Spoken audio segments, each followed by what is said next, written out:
see it, so I press play. You know, and you've got this white police officer with his knee on somebody's neck. When I was looking at the police officer and his face was enjoying it. He was enjoying what he was doing. I am Kafaya Okonlawon. I am a black British woman of Nigerian descent. And I have to ask the question, will I be forgotten when I die?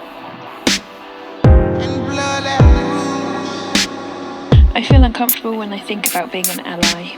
Not because I'm reluctant, but because I have been so redundant, white and unaware for so long.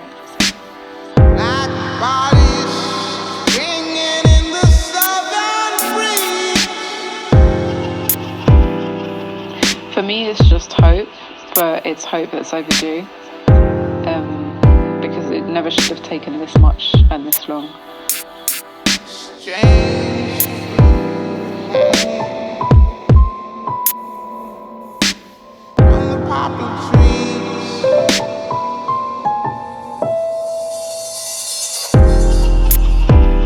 Please stop killing us.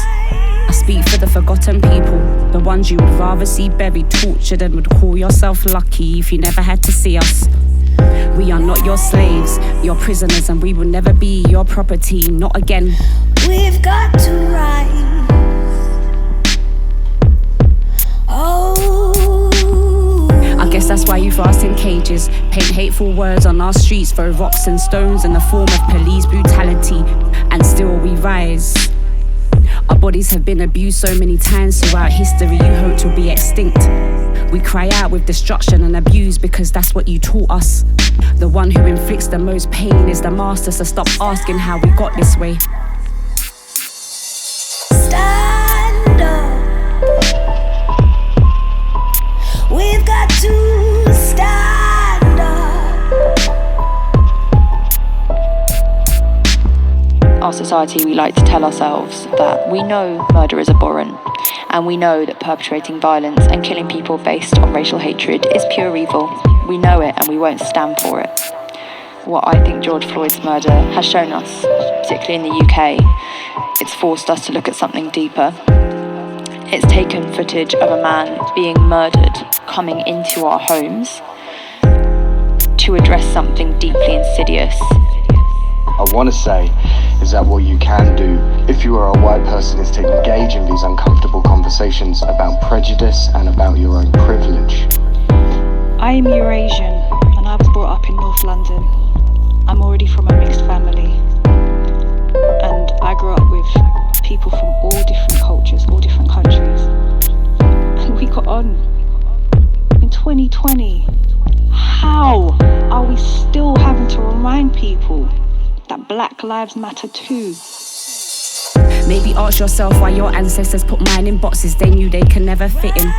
And after fighting you with every breath, sometimes their last, they started to break their own bones just to please you.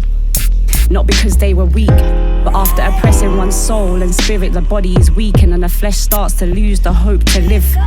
I'm not here to pass blame or justify why there's so much bloodshed in a society we claim works. I'm asking you to stand up for human rights. I'm asking you to stand up and speak out instead of avoiding the problem that we see and still do nothing about. I'm asking you to understand that we are all connected through sight, sound and touch, and every time we look up we see the same sky. We breathe the same air, and when we bleed the same colour.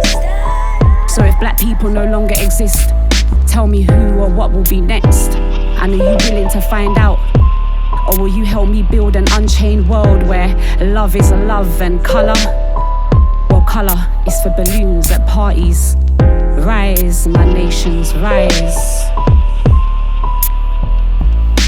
Stand up. We've got to stand up. On this topic of racism and white people feeling uncomfortable, I don't understand why should they feel uncomfortable and vulnerable where we're the ones that have made all the changes.